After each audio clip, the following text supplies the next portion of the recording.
been beyond a pleasure to be with you. All right, let's get all the technology sorted out.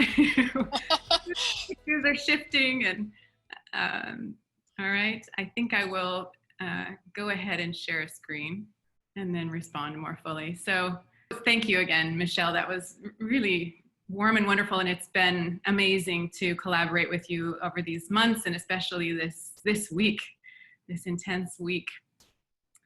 And I shared at the beginning of my keynote on Monday, which seems so long ago, I shared that it was not just a pleasure to be with you all, but a privilege. And at the time, that sense of privilege had more to do with this time in the world and in the United States in particular, when there's such a need to come together in community and in shared hope and inspiration. So that was kind of the nature of feeling that it was a privilege to be with you. But after spending these 5 days with you all and participating in most of the sessions and seeing the quality of programming and of conversation and comments, I feel that the privilege is actually in who you all are, individually and together. This is a remarkable community. And maybe you know that, maybe you're well aware, but it's worth pointing out from the outside. I speak to a lot of groups, and there's something really special here that you can be proud of and find courage in, and a lot of shared learning that I see is already happening. So definitely a privilege and a pleasure. So in these 5 days, there's been a lot of learning and community, and also a lot going on in the backdrop, right? There's been so much happening. And it feels to me, or it has felt a little bit the way I feel on a train, where the space right around me is nice and peaceful and contained, and time has stood still just for me while I'm on the train, while the rest of the world continues to speed past, you know, at a pace that the eye can't really track. And that's been my experience. It's been hard for me to turn away from the window that is social media and all of the news that's rushing by and is hypnotizing and both horrifying and hopeful. So when I remember to look up at the horizon, then I start to see a different story taking shape. And even in the last day and a half, it feels like something is shifting. Even in the news and the story that we're seeing around the United States, it feels like we're just starting to turn a corner. And what lies on the other side of that corner isn't at all in view, and there's no guarantee that we're going to get all the way around the corner, but I'm starting to feel the pull of the curve. And I wonder if you are too. It feels like there's something unstoppable and unprecedented that's pulling us towards a more just society and towards a more thrivable world.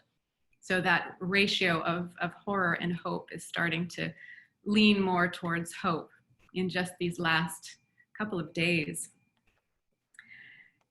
So my sense is that shift and that pull into the curve is it's bigger than any one issue. And it has everything to do with this new story that I talked about on Monday, this new worldview and a more life-aligned worldview. So I'll give you one example of something that gives me that sense of hope and feeling pulled into the curve. Way back on Wednesday evening, remember Wednesday? Feels long ago too, but on Wednesday evening, there was a town hall meeting online with a lineup of speakers, including former President Obama. And one of the speakers was a young elected representative from Minneapolis.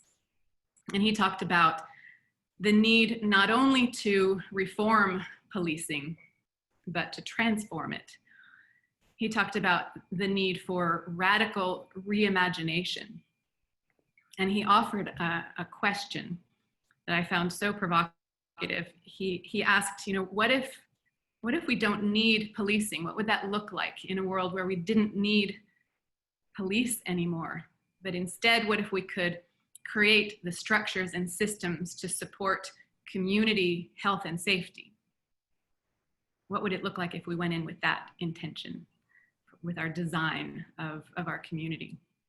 And I thought it's just a bold and powerful question. And I also thought 6 months ago, I could not have imagined that question being offered on a nationally televised program that featured a recent president.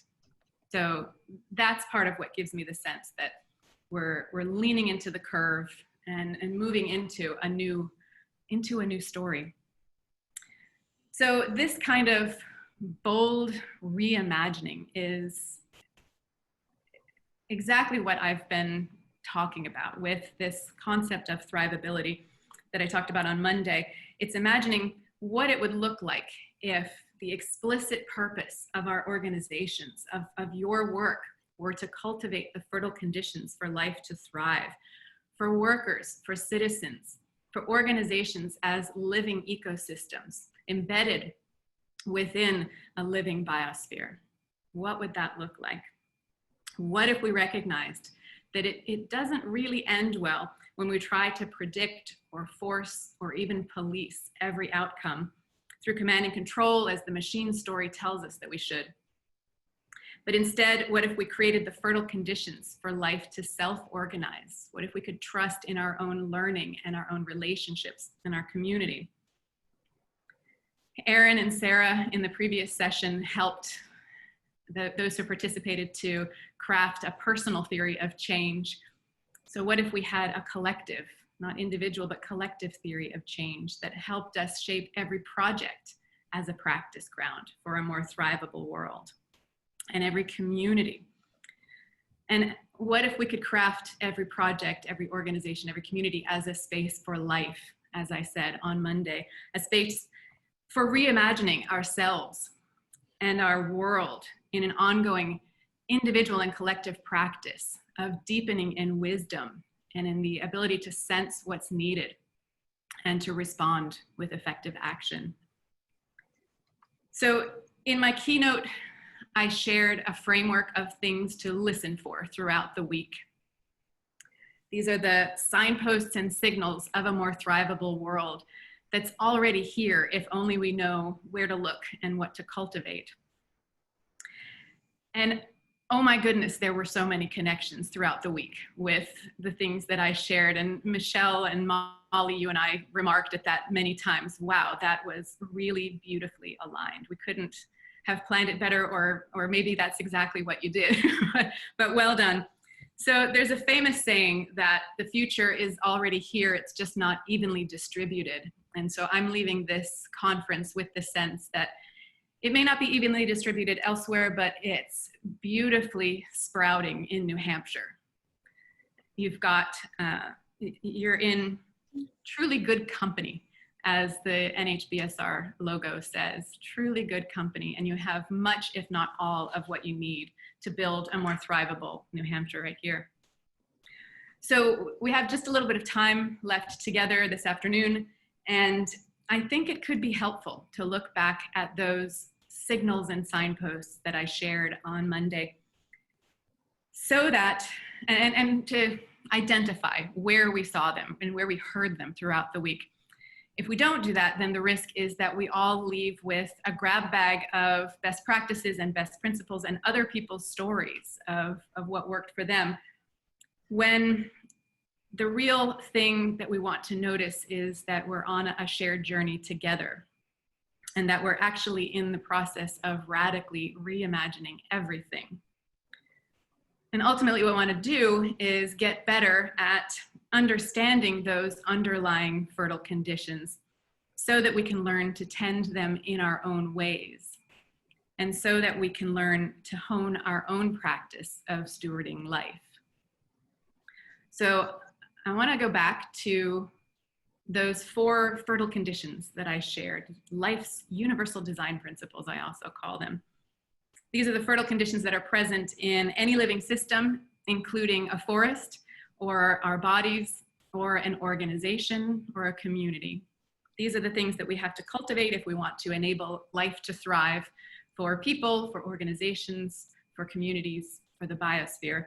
So I'll describe them again very briefly, and I'll share with you the specific questions that I offered as guidance to listen for these fertile conditions throughout the week's sessions. And then I'd like to invite you to share in the chat where you heard examples of these throughout the sessions. So start to think about the sessions that you participated in and where some of these might have been present. So in every living system, we have diverse parts that come together in patterns and structures of relationship in a way that creates an emergent whole, a new level of life with capabilities and characteristics of its own that you don't find at the level of the parts.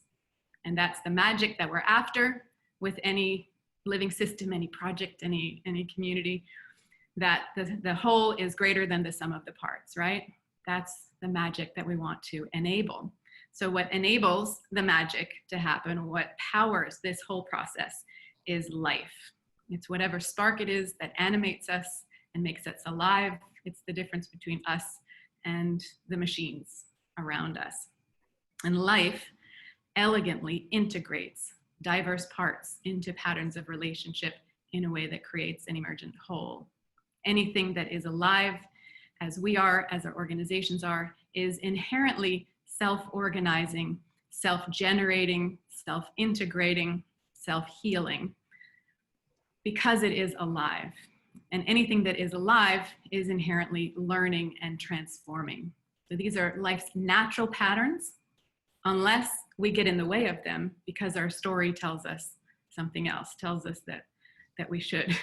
And so part of shifting the story is recognizing those fertile conditions, but it's also recognizing that our role has to shift from seeing ourselves primarily as engineers and mechanics, drivers of the machine, to gardeners and stewards of something precious and alive, an organization, a project, a community of humans whose potential we can't know, but we can cultivate the conditions for it to emerge and be expressed, right? So as I said on Monday, to refer to living systems as self-organizing and organizations and projects as self-organizing doesn't mean that we don't control anything. It means that the point is not to control everything that people do, it's to control the conditions, to shape and craft the conditions so that self-organization can take place. Inspiration can find its way into application. So these then are the questions that I offered for people to listen to the sessions throughout the week.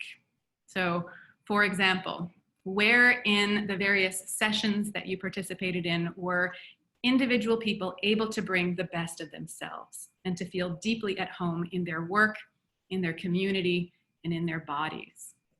Can you think of examples? And if you've got one, put it right in the chat. Where were there not only supportive and connective structures and systems, but also a sense of belonging with colleagues, customers, and community? Where was there richness of relationship and belonging? Where were people drawn together by a compelling shared purpose, contributing some vital aspect of a more thrivable world? And where did they work together to discern the wisdom that was needed? And I talked about wisdom as the integration of the needs of the parts and the whole community, for example. And finally, where was inspiration able to self-organize, finding its way to wise and effective application? Where did curiosity, learning, and adaptation flow? Where was joy present? I heard a whole lot of those, actually. I was amazed at the number of times the word curiosity was used. That's one of the things that told me this is a special group. Lots of curiosity. So I'd like to, again, invite you to put into the chat any examples that you have from sessions that you participated in, and I'll share, to get you started, a few things that I heard in the sessions that I participated in. So for example, Emily Daniels' session on trauma-informed employee engagement, I heard that to truly welcome someone's gifts and contributions is to acknowledge that they may also be carrying past trauma. This trauma might drive behavior that they can't fully control.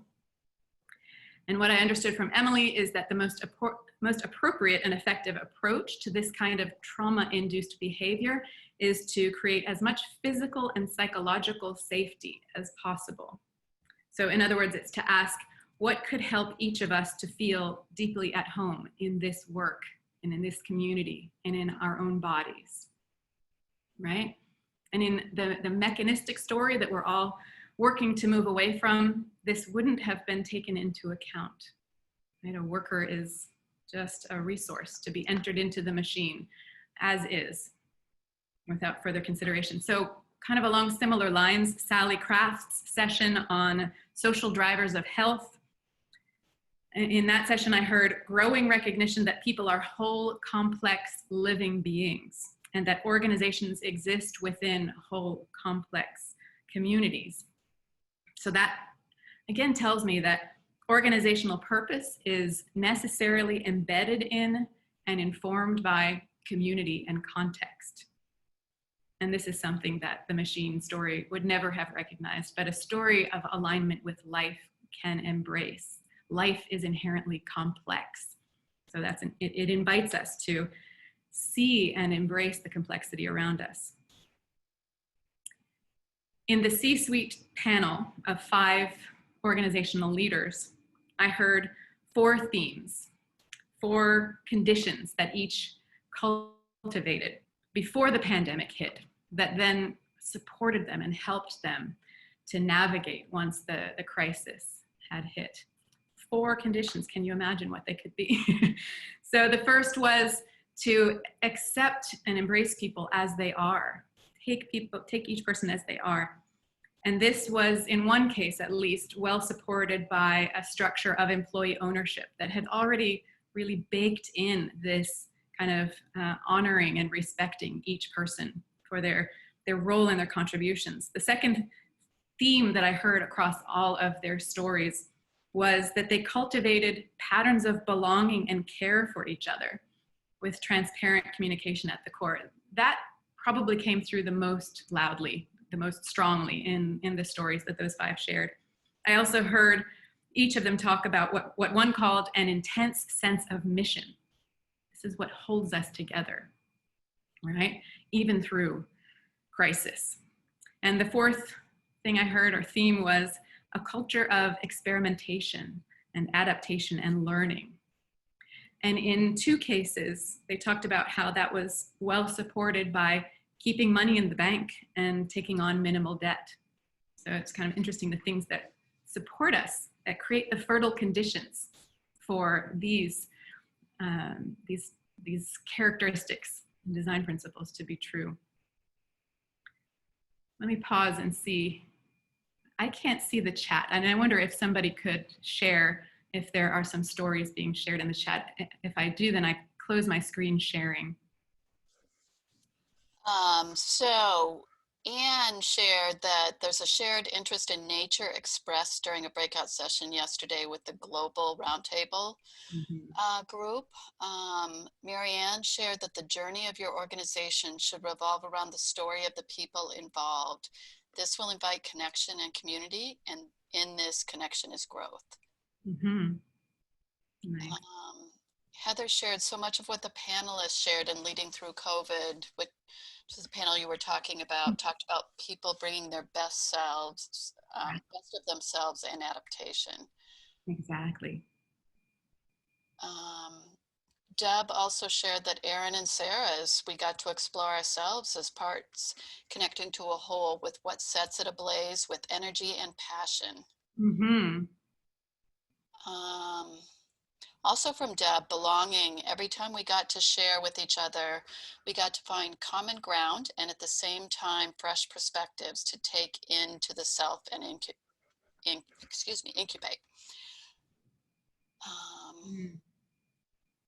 Let's see, Sue said the breakouts were full of people who were bringing their hearts and experiences. So many wonderful human beings willing to share. Mm-hmm. Mm-hmm. I think that I brought up Goodwill's New Hampshire Talks and their Job Connection program, and how connecting people with challenging lives to meaningful work with support was a great reflection on definitely supporting each person's best self. Nice. Really good. Enabling people to bring their best selves and be nourished in the process. Right? This is what we're after.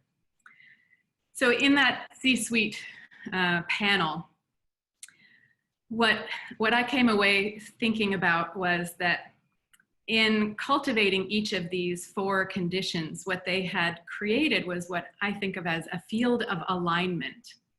A field of alignment that's more than just checking off each of these 4 in isolation. There's something about the coherence between each of these conditions, and the coherence between the tangible and the intangible.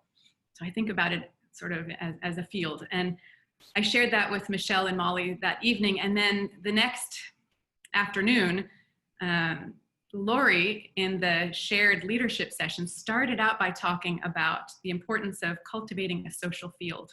I was really delighted to hear her use very similar language. In my work with farmers, we talk about cultivating the soil of community.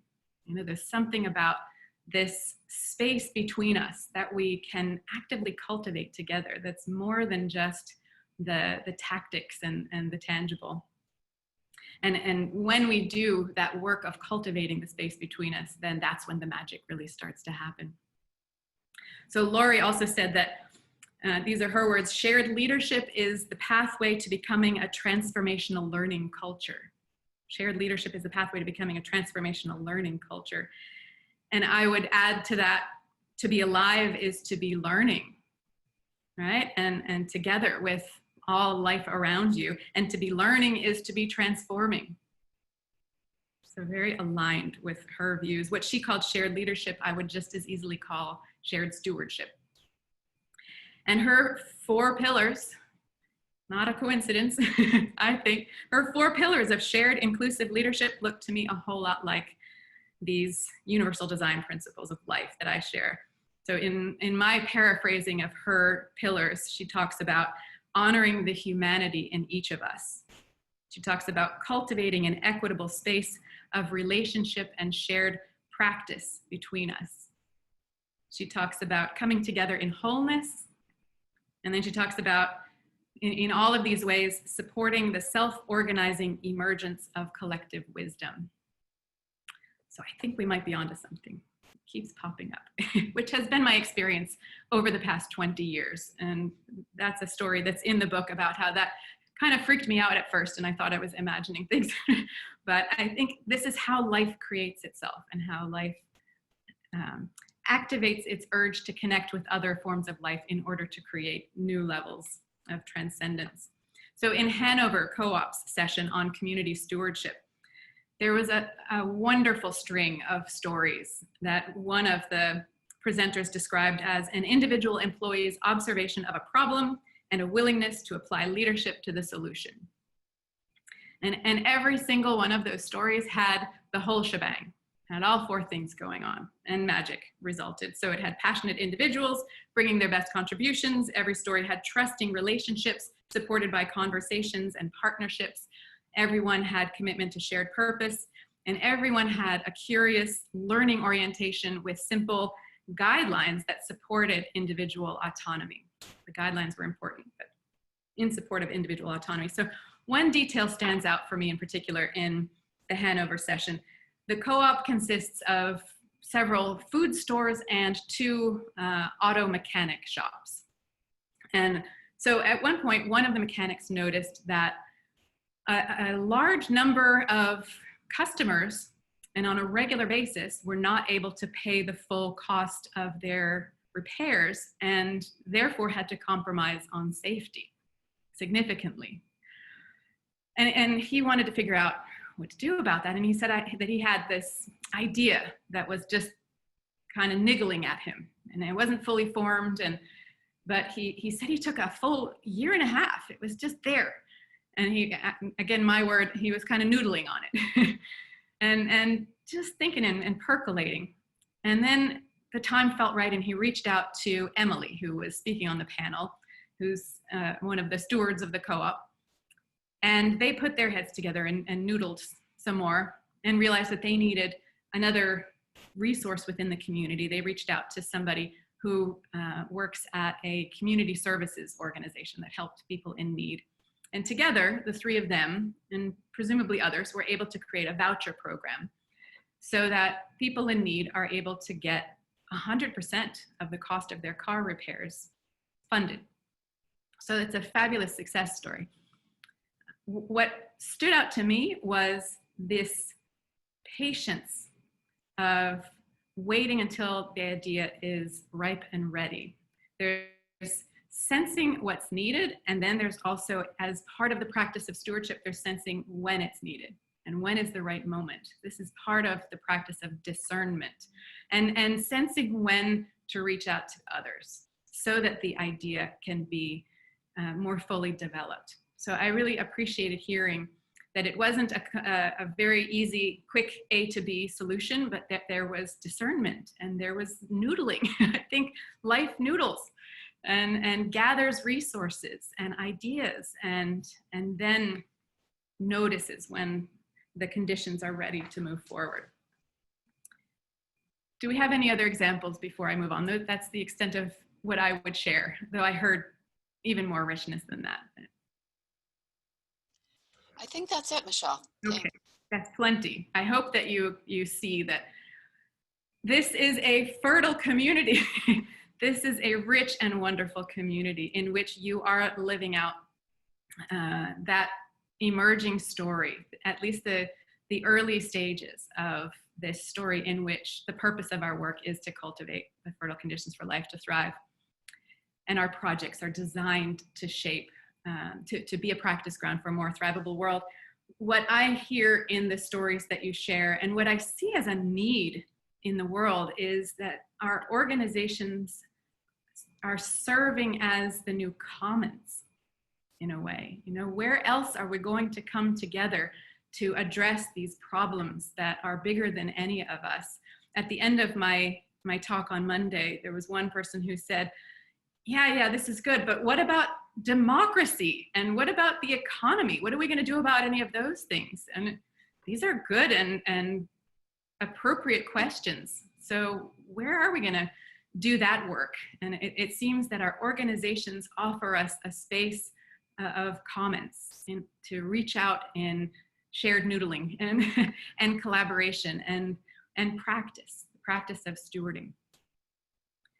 So I want to offer an opportunity to reflect here on where do we go from here? What do we do next? And I want to offer it at two levels, starting with you. And I think you've gotten, those who were in the session just before this one, some really great work done, it sounds like, in figuring out what do you do next and what is your theory of change to support that next step and beyond. I want to offer this as guidance. Margaret Wheatley is one of the early pioneers of living systems thinking applied to organizations. 25 years ago, she was one of the first to write about it. And she's got this saying that we need to just start anywhere and follow it everywhere. If an organization is woven, if we are woven into our organizations and our communities, and there really is no distinctness, no separateness, then wherever we start will lead to all of these other conditions. So my suggestion, and I think it's along the same lines of what the previous session was exploring, was to spend some time discerning what's niggling at you and what have you been noodling on. And in particular, what in what I've been sharing in those fertile conditions, or what you've been hearing in presentations, what's calling to you? What's got your curiosity piqued? Where do you feel drawn to do some new learning and cultivation? I heard that from from Erin and the other woman whose name I just have forgotten, but in the previous session, that it's about following your learning. Michelle, what's her name?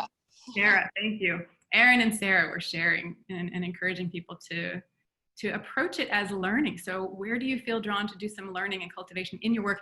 Either because you notice that something needs tending, or you notice that there's strength that's exciting. There's stuff growing and you want to grow it some more and maybe invite some other people in. So what are you curious about? What's got you noodling and niggling? And who might be your allies in this learning? Who might share your curiosity? And that can be within your work environment, your current work environment, or it can be in this broader community. There are a whole lot of allies here, right? So I want to offer a couple of minutes to think about that. And if you are willing to share it in the chat so that others can be inspired, and maybe you can find some allies who have that same curiosity, that same urge to learn about something similar. So we want to figure out what's next for each of us and also for all of us. You know, there's kind of a bigger, that bigger question of economy and democracy and what is the one conversation that we all might want to have with the world? I offered that question on Monday, or at least with New Hampshire. When I spoke on Monday, one of the participants said, everything you're saying is great, and we know this and we do this, and the real problem is everybody else. You know, there's the clients and the neighbors and other community members. You're preaching to the choir, he said. And first I have to say, I didn't believe him. I thought, surely that can't be true, but I'm more convinced now that you guys get it. But what I said at the time was that there's a way to leave the door of the church open so the joyful sound spills out into the street and attracts others. So after that little exchange, I went digging a little bit more into this idea of preaching to the choir. And I found a wonderful article by Rebecca Solnit. Some of you will know her. She's an amazing writer and philosopher of our times. So she wrote an article that will be shared now. Here's the cue to share it in the chat. It's a really wonderful long article, but she writes about the need to preach to the choir, that we need each other, that we can't walk this journey alone.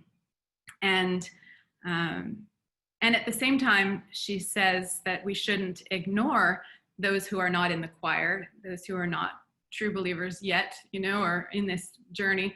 But I find it interesting, she says, rather than meet people where they are, locate yourself someplace they will eventually want to be. And she says that your integrity and your joy will attract those who are ready. They'll come when they're ready. In the meantime, sing it. Sing it loud and proud.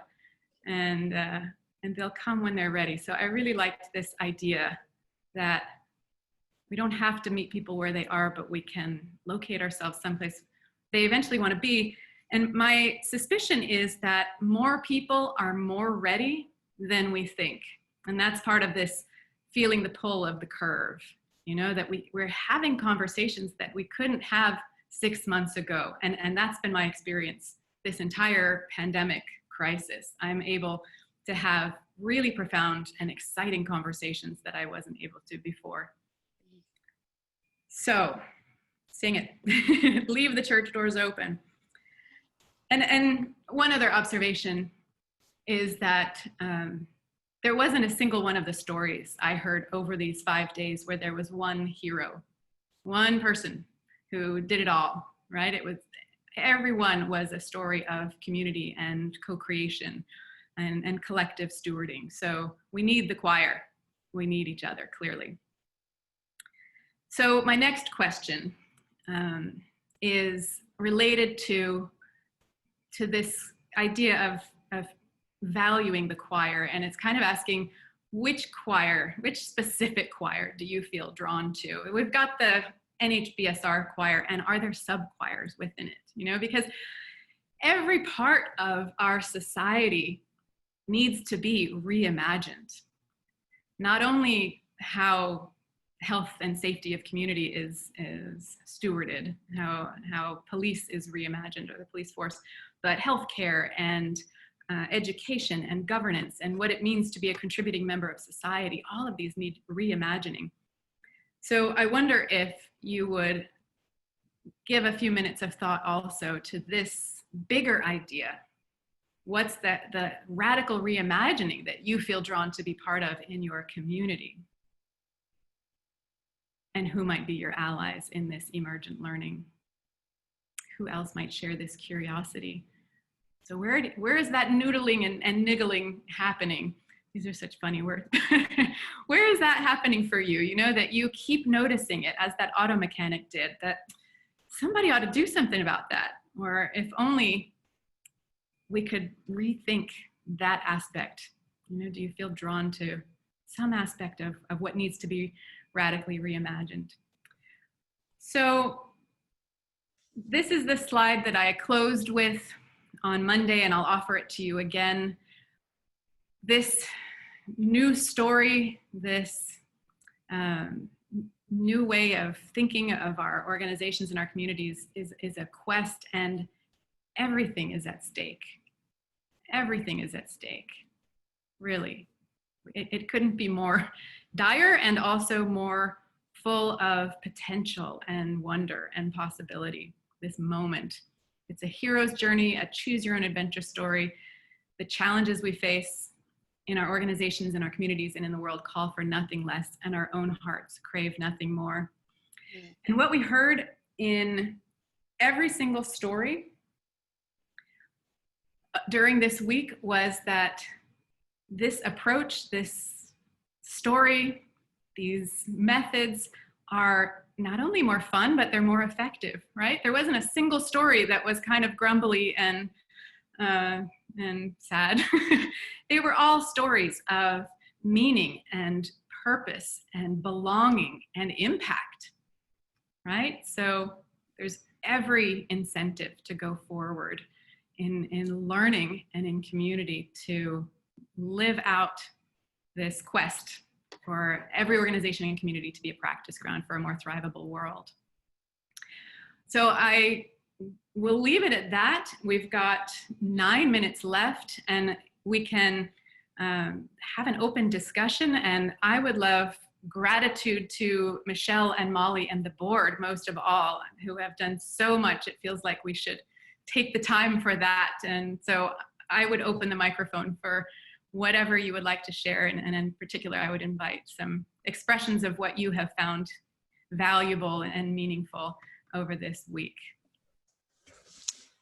Well, Robin shared that she accidentally found an amazing book that speaks to spirituality and bringing your best self to work, The Heart Aroused, Poetry and the Preservation of the Soul in Corporate America by David White. I have to mention that he has come to El Noba, which is one of our member, the Lewis Family Foundation in Kensington developed El Noba, and they have had him speak several times. So please do follow El Noba, and you might have a chance to actually hear from him in person. I was very lucky to once. So, and let me just add to that. One of the things I shared on Monday was that life offers deeper and wider ways of knowing than intellect alone. And poetry is one of those ways of knowing. Art and beauty and nature give us information that is beyond information about what's needed and what's possible. So I think his whole approach of being a corporate poet is so wonderful and perfect and needed. Absolutely. Well, Michelle, I have thoroughly enjoyed the time we've spent with you this week, and I cannot wait for the discussion group. I had people asking about it earlier in your presentation. So I just want to remind everyone that if you did buy Michelle's book, you will automatically get an invitation to the discussion group. And we're just going to work out the details, I think, and get information out to people. But that will start June 19th. Is that right, Michelle? Yes.